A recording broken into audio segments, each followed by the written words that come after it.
Welcome to ITV. ముందుగా headlines చూద్దాం.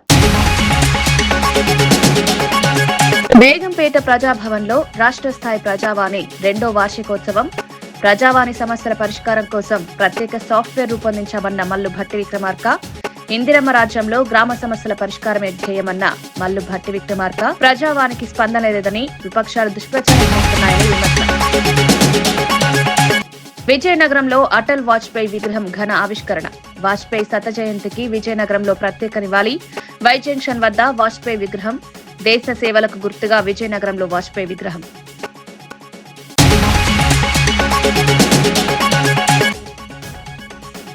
AP liquor scam నిందితుల రిమాండ్ పొడిగింపు. లిక్కర్ స్కామ్ నిందితుల రిమాండ్ జనవరి 2 వరకు పొడిగింపు. లిక్కర్ స్కామ్లో కేసులో కీలక మలుపు. లిక్కర్ పాలసీ అవకతవకలపై విచారణ కొనసాగింది. కేటీఆర్ వ్యాఖ్యలపై ఆది శ్రీనివాస్ ఘాటు కౌంటర్. కాంగ్రెస్ విజయాన్ని జీర్ణించుకోలేక కేటీఆర్ వ్యాఖ్యలు చేస్తున్నారన్న ఆది. బీఆర్ఎస్ పరాజయంపై ఆది శ్రీనివాస్ విమర్శలు. రాబోయే ఎన్నికల్లో కాంగ్రెస్ సత్తా చూపిస్తుందన్న ఆది.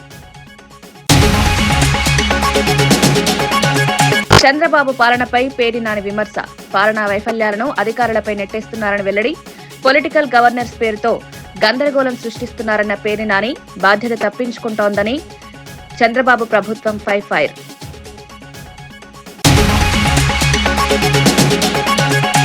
దేశ మాజీ ప్రధాని అటల్ బిహారీ వాజ్పేయి శత జయంతి సందర్భంగా విజయనగరం నుంచి విశాఖపట్నం వెళ్లే దారిలోని వై జంక్షన్ వద్ద వాజ్పేయి విగ్రహాన్ని ఘనంగా ఆవిష్కరించారు.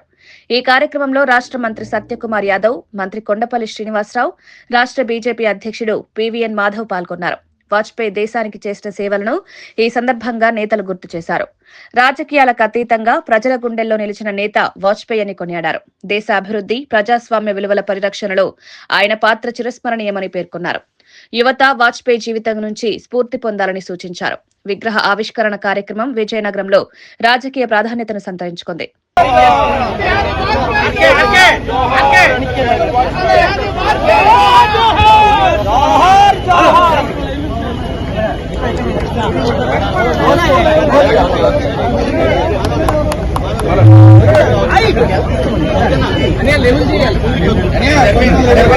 जोहार Atal Bihari Vajpayee,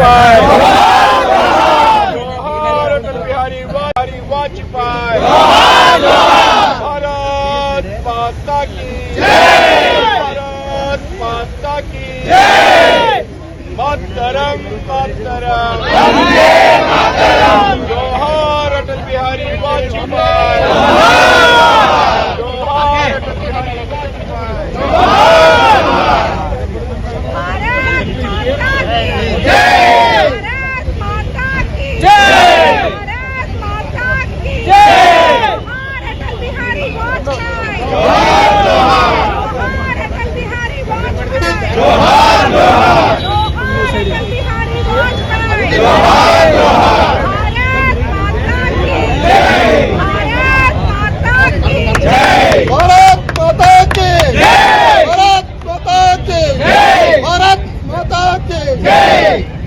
AP liquor scam కేసులో కీలక పరిణామం చోటు చేసుకుంది. ఈ కేసులో నిందితుల రిమాండ్ను జనవరి 2వ తేదీ వరకు పొడిగిస్తూ ఏసీబీ కోర్టు ఉత్తర్వులు జారీ చేసింది. రిమాండ్ పొడిగింపు ప్రక్రియ ముగిసిన అనంతరం నిందితులను విజయవాడ, గుంటూరు జైళ్లకు తరలించేందుకు అధికారులు ఏర్పాట్లు చేస్తున్నారు. కేసు దర్యాప్తు కీలక దశలో ఉన్న నేపథ్యంలో కోర్టు ఈ నిర్ణయం తీసుకుంది. స్కామ్ వెనుక ఉన్న పూర్తి నిజాలను వెలికితీసేందుకు విచారణ కొనసాగుతోందని అధికారులు తెలిపారు. ఈ కేసు రాష్ట్ర రాజకీయాల్లో తీవ్ర చర్చకు దారితీస్తోంది. లిక్కర్ పాలసీ అమలులో జరిగిన అవకతవకలపై ప్రజల్లో ఆందోళన వ్యక్తమవుతోంది. రానున్న రోజుల్లో మరిన్ని కీలక వివరాలు వెలుగులోకి వచ్చే అవకాశం ఉందని న్యాయవర్గాలు అంచనా వేస్తున్నాయి.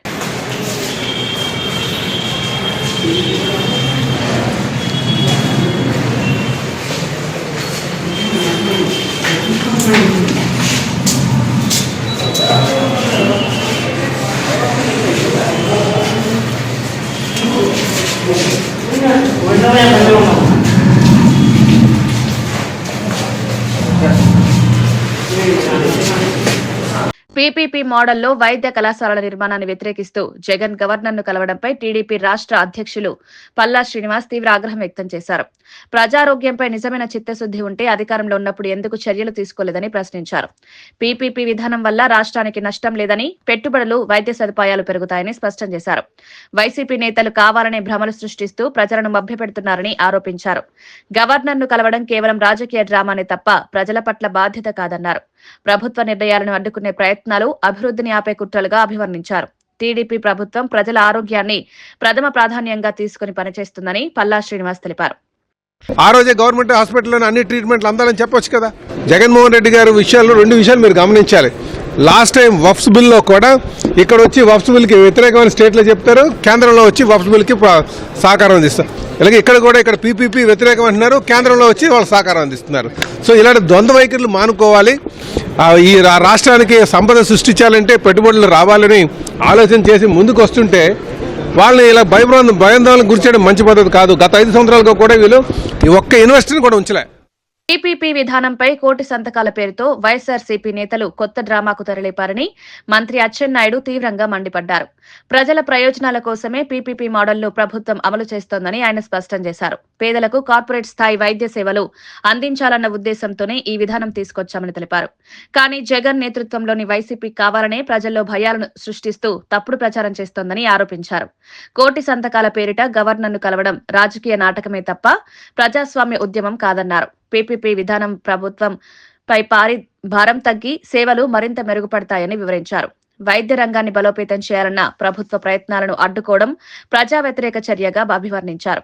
అన్ని వచ్చాయి, మనకి ఎయిర్పోర్ట్స్ అన్ని వచ్చాయి, మనకు పోర్ట్స్ అన్ని వచ్చాయి. దీనివల్ల ఆర్థిక పరిస్థితి బాగుపడింది. ఈరోజు రాష్ట్రాలన్నీ అభివృద్ధి చెందాయి. ఈరోజు పీపీపీ మోడల్లో మెడికల్ కాలేజీలు తీసుకొచ్చి పేదవాడికి మేలు చేస్తుంటే చూడలేక నిన్న ఒక మాటలు మాట్లాడారు. ఎవరైనా సరే ఈ కాలేజీలు తీసుకుంటే నేను అధికారంలోకి వస్తే 2 మాసాల్లో అరెస్ట్ చేస్తాను నీ ఓకతంపుడు మాటలకి ఎప్పుడూ భయపడవలసిన అవసరం లేదు. నేను ఆ పార్టీ గురించి ఎక్కువ మాట్లాడు. అది ఒక ఫేక్ పార్టీ. ఫేక్ కోటి సంతకాలని పేరుతో ఒక పెద్ద కొత్త డ్రామాకి తరలించింది. ఈరోజు మీ నాన్నగారు ఈ రాష్ట్రానికి ముఖ్యమంత్రి ఉన్నప్పుడు ఆరోగ్యశ్రీ అని తెచ్చారు, 108 అని తెచ్చారు. అది ఎందుకు మీరు ఆ రోజు పీపీపీ మోడల్లో ప్రైవేట్కి ఇచ్చారని చెప్పి నేను అడుగుతాను. ఎన్ని విమర్శలు ఎవరు చేసినా సరే ఇంకొక సంవత్సరంన్నరలోనే 4 కాలేజీలు పూర్తి చేసి ఈ రాష్ట్ర ప్రజలకి, జాతికి అంకితం చేస్తాం. రాజమండ్రిలో టీడీపీ కార్యకర్తలతో సమావేశమైన మంత్రి నారా లోకేష్ కీలక వ్యాఖ్యలు చేశారు. కార్యకర్తలే పార్టీకి అసలైన అధినేతలని ఆయన స్పష్టం చేశారు. నాయకులు వస్తారు, వెళ్తారు, కానీ పార్టీకి నిజమైన యజమానులు కార్యకర్తలే అన్నారు. టీడీపీ నిలబెట్టింది, ముందుకు నడిపింది కార్యకర్తలే అని లోకేష్ కొనియాడారు. ప్రతి కార్యకర్తకు పార్టీ అండగా ఉంటుందని భరోసా ఇచ్చారు. కష్టకాలంలో పార్టీ కోసం నిలబడిన కార్యకర్తలను ఎప్పటికీ మర్చిపోమన్నారు. రాబోయే ఎన్నికల్లో పార్టీ విజయానికి కార్యకర్తలే కీలకమన్నారు. గ్రామ స్థాయి నుంచి రాష్ట్ర స్థాయి వరకు కార్యకర్తల కృషితోనే టీడీపీ బలోపేతమవుతుందని వివరించారు. ఈ సమావేశం పార్టీ శ్రేణుల్లో ఉత్సాహాన్ని నింపింది. కొంతమంది నాయకులు వస్తారు, వెళ్తారు, కానీ కార్యకర్తలే తెలుగుదేశం పార్టీకి సొంతం. 2019 నుంచి 24 మధ్య మనం చూసాం. ఒక అంజిరెడ్డి తాతను చూసాం. ఆయన బీఫామ్ లాక్కోవాలని ఎవరన్నా ప్రయత్నిస్తే తొడగొట్టి మీసాలు తిప్పి రా బిడ్డ రా అని చెప్పినాడు. మంజులమ్మని చూసాం. పల్నాడులో ఏకంగా ఆమె బూత్లో గట్టిగా ఉందని ఆమె పైన దాడి చేస్తే రక్తం కారుతున్నా కూడా బూత్ వదలకుండా చివరి ఓటు పడి మన బాక్స్ని సీల్ చేసే వరకు కదలకుండా నిలబడింది. తోట చంద్రయాన్ని కూడా చూసాం. కత్తి తీసుకుని మెడ పైన పెట్టి ఒక్కసారి వాళ్ళ నాయకుడికి, పార్టీకి జై జై కొట్టమంటే జై తెలుగుదేశం, జై చంద్రబాబు నాయుడు అని ప్రాణాలు కోల్పోయాడు చంద్రయ్య. కేటీఆర్ సవాల్ కు ప్రభుత్వ విప్ ఆది శ్రీనివాస్ ఘాటుగా స్పందించారు. సీఎం రేవంత్ రెడ్డి దెబ్బకు కేటీఆర్ మైండ్ బ్లాంక్ అయిందని, అర్థం లేని వ్యాఖ్యలు చేస్తున్నారని విమర్శించారు. అసెంబ్లీ ఎన్నికల్లో కాంగ్రెస్ విజయం అందరికీ తెలుసని గుర్తు చేశారు. సర్పంచ్ ఎన్నికల ఫలితాలు వచ్చినా 48 గంటల్లోనే బీఆర్ఎస్ కు ఘోర పరాజయం ఎదురైందన్నారు. కేటీఆర్ ఈర్ష్య, ద్వేషంతో మాట్లాడుతున్నారని ఆరోపించారు. సీనియర్ నాయకులపై అవాక్కులు పేలడం సరికాదని హితవు పలికారు. రానున్న జడ్పీటీసీ, ఎంపీటీసీ, మున్సిపల్ ఎన్నికల్లో కూడా కాంగ్రెస్ సత్తా చాటుతుందని ధీమా వ్యక్తం చేశారు. ప్రజలు కాంగ్రెస్ పాలనకు మద్దతుగా నిలిచారని ఆది శ్రీనివాస్ స్పష్టం చేశారు. స్టేషన్లో ఏమేమి మాట్లాడుతున్నావు ఈ 2 సంవత్సరాల ప్రజలంతా కూడా గమనిస్తున్న వేళ ప్రతిపక్షానికి కూడా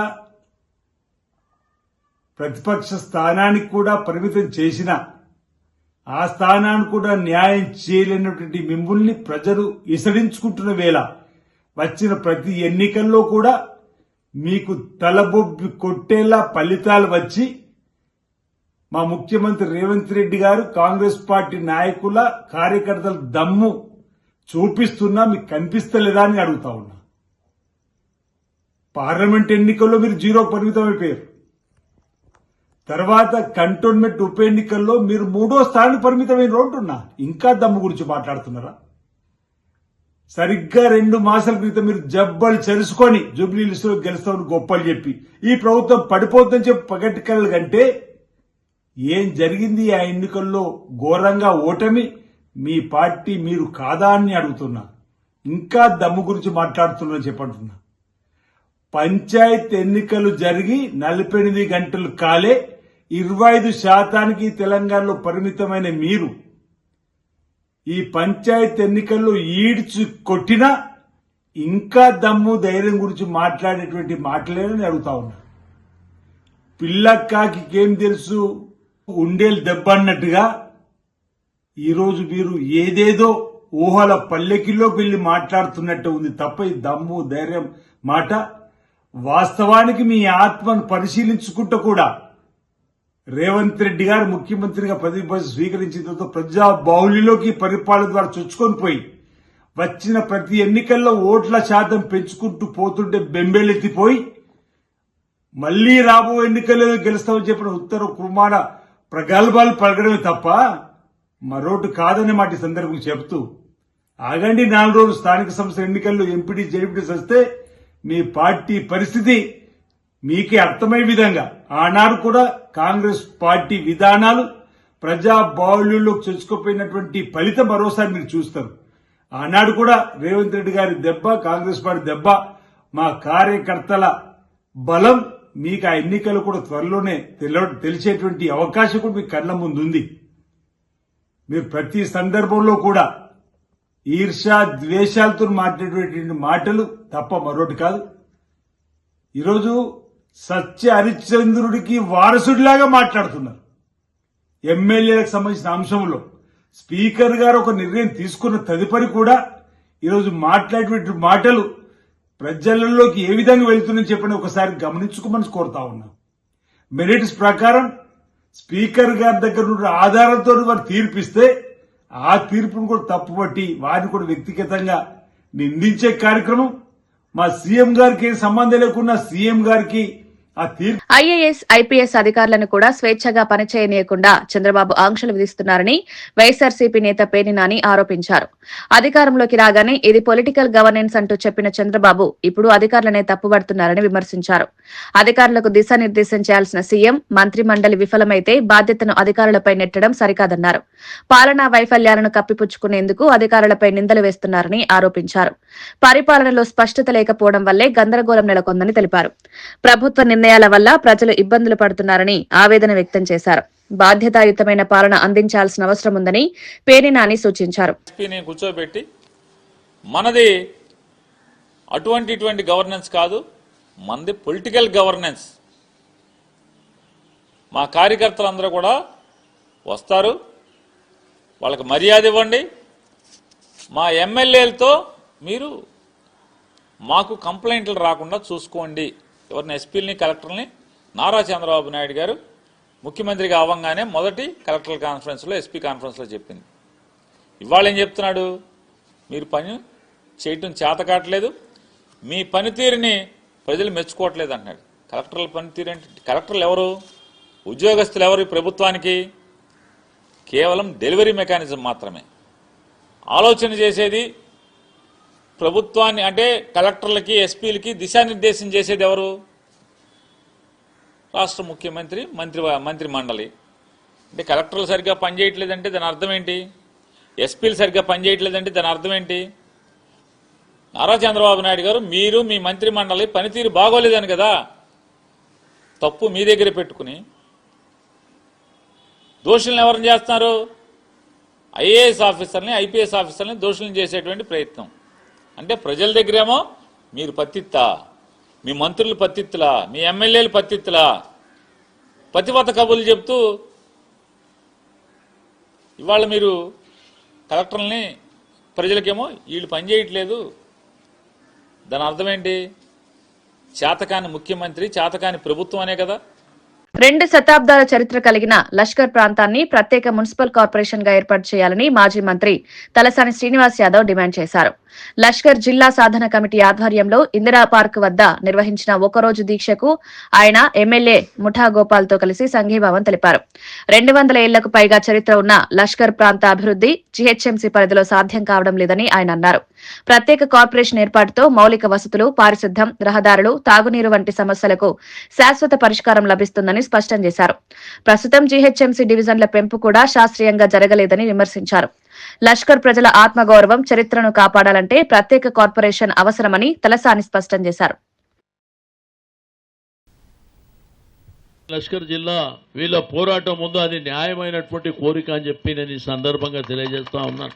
ఎందుకంటే సికింద్రాబాద్ పార్లమెంటుకు సంబంధించి మరి అది ఒక జిల్లాగా ప్రకటన చేసి, రెండోది 300 డివిజన్లను కలిపి ఒక కార్పొరేషన్, 3 కార్పొరేషన్లు చేస్తారంటున్నారు.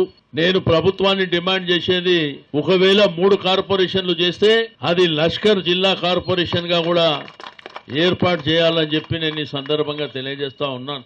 మరి లష్కర్ జిల్లా కూడా రైట్ రాయల్ గా వచ్చేటువంటి డబ్బులు ఈ ప్రాంతంలో, మరి ఈ ప్రాంతం కూడా లష్కర్ జిల్లా ప్రాంతం కూడా పూర్తి స్థాయిలో అభివృద్ధి జరగడానికి ఆస్కారం ఉంటుందని చెప్పి నేను ఈ సందర్భంగా తెలియజేస్తా ఉన్నాను. జ్యోతిరావు పూలే ప్రజాభవన్లో నిర్వహించిన ప్రజావాణి 2వ వార్షికోత్సవ సమావేశంలో డిప్యూటీ సీఎం మల్లు భట్టి విక్రమార్క పాల్గొన్నారు. ఈ కార్యక్రమంలో మంత్రులు పొన్నం ప్రభాకర్, జూపల్లి కృష్ణారావు హాజరయ్యారు. ప్రజావాణి ఇన్ఛార్జ్, ప్రణాళికా సంఘం వైస్ చైర్మన్ చిన్నారెడ్డి కూడా కార్యక్రమంలో పాల్గొన్నారు. ప్రజావాణి ద్వారా ప్రజల సమస్యలను నేరుగా తెలుసుకుని పరిష్కార దిశగా చర్యలు తీసుకుంటామని నేతలు తెలిపారు. ప్రభుత్వం ప్రజలకు అందుబాటులో ఉండాలనే లక్ష్యంతో ఈ కార్యక్రమం కొనసాగుతోందన్నారు. ప్రజల సమస్యలపై వేగంగా స్పందించేందుకు అధికారులు కృషి చేయాలని సూచించారు. ప్రజావాణి ప్రజాస్వామ్యంలో కీలక వేదికగా మారిందని పేర్కొన్నారు.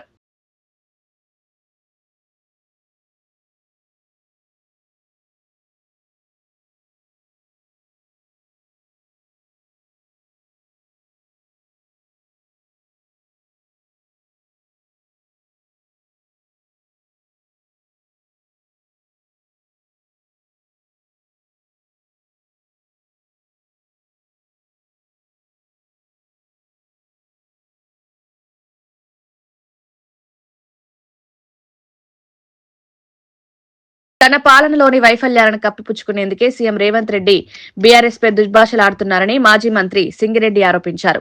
బీఆర్ఎస్ ఉనికిలో లేదంటూనే అదే పార్టీని రోజు విమర్శించడం రేవంత్ అస్థిరతను చూపుతోందన్నారు.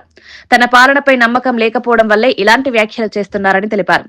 ప్రజలకు ఇచ్చిన హామీలు అమలు చేయడంలో ప్రభుత్వం విఫలమైందని విమర్శించారు. పాలనలో లోపాలను దాచేందుకు ప్రతిపక్షాన్ని లక్ష్యంగా చేసుకోవడం సరికాదన్నారు.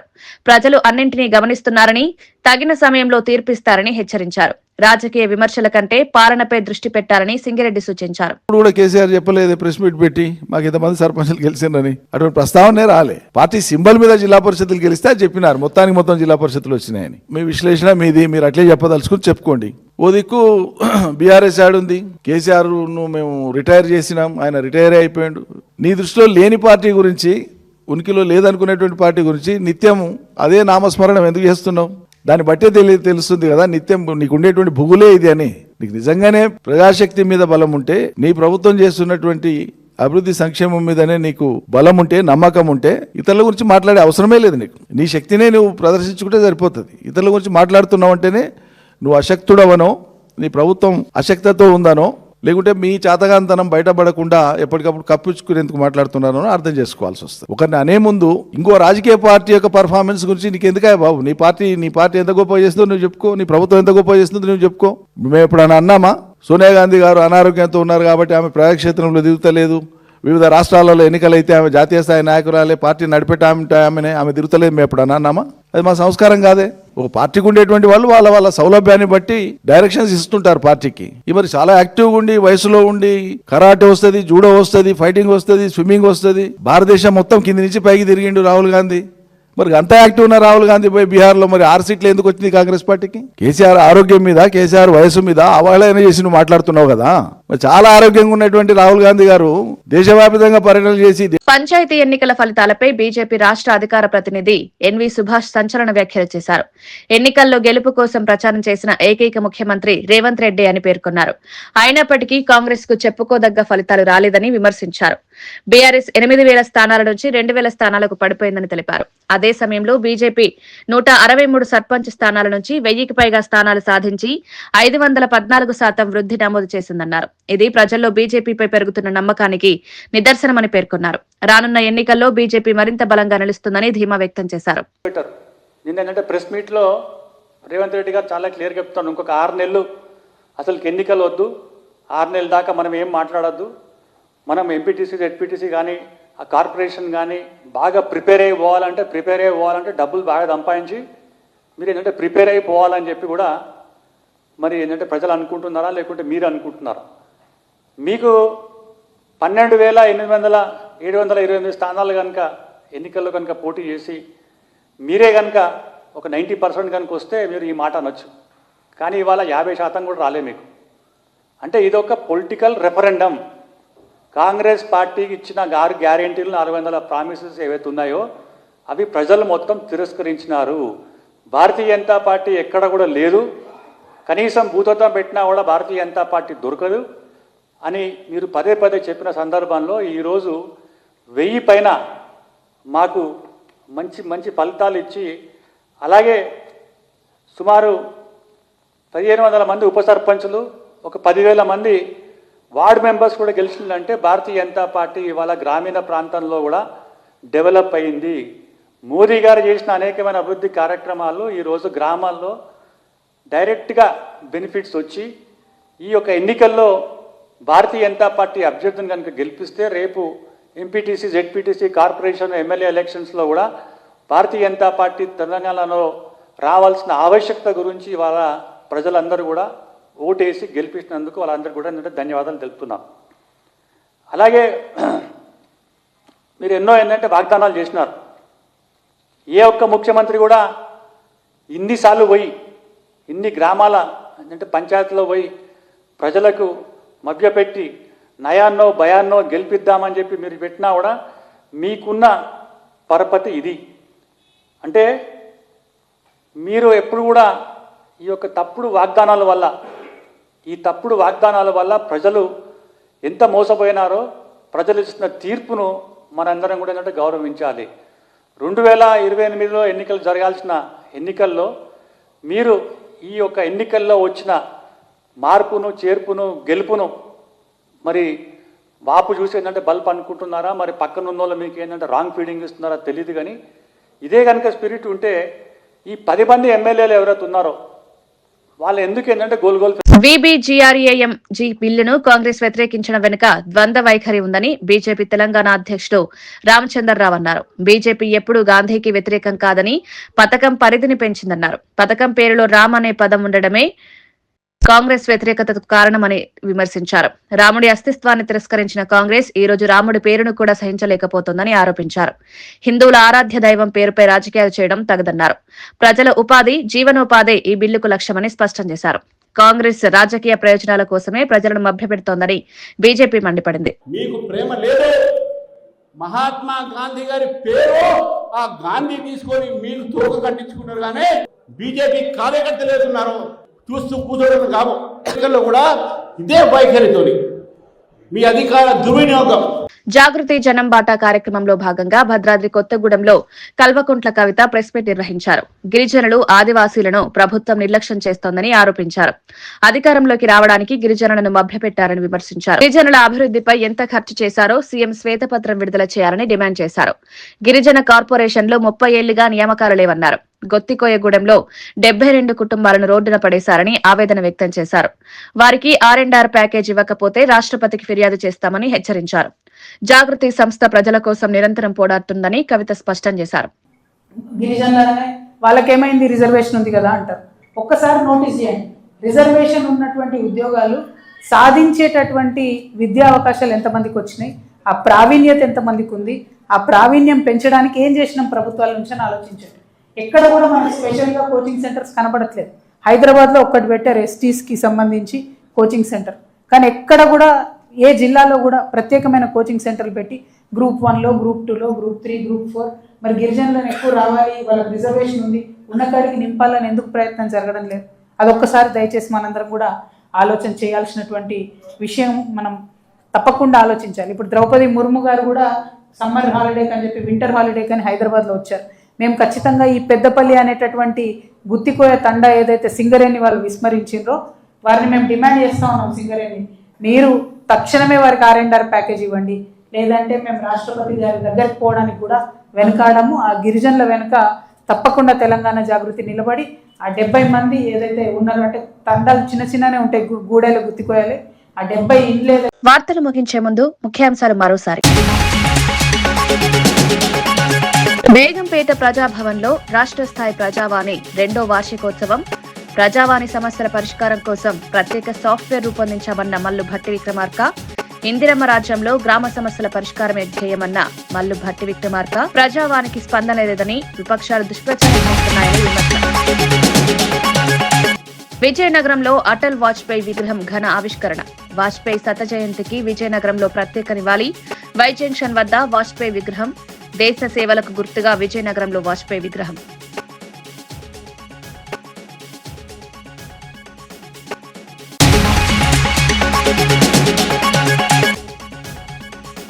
ఏపీ లిక్కర్ స్కామ్ నిందితుల రిమాండ్ పొడిగింపు.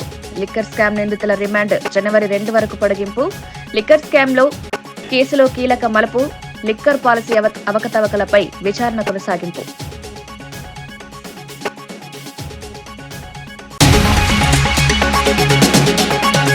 కేటీఆర్ వ్యాఖ్యలపై ఆది శ్రీనివాస్ ఘాటు కౌంటర్. కాంగ్రెస్ విజయాన్ని జీర్ణించుకోలేక కేటీఆర్ వ్యాఖ్యలు చేస్తున్నారన్న ఆది. బీఆర్ఎస్ పరాజయంపై ఆది శ్రీనివాస్ విమర్శలు. రాబోయే ఎన్నికల్లో కాంగ్రెస్ సత్తా చూపిస్తుందన్న ఆది. చంద్రబాబు పాలనపై పేర్ని నాని విమర్శ. పాలనా వైఫల్యాలను అధికారులపై నెట్టేస్తున్నారని వెల్లడి. పొలిటికల్ గవర్నెన్స్ పేరుతో గందరగోళం సృష్టిస్తున్నారన్న పేర్ని నాని. బాధ్యత తప్పించుకుంటోందని చంద్రబాబు ప్రభుత్వంపై ఫైర్.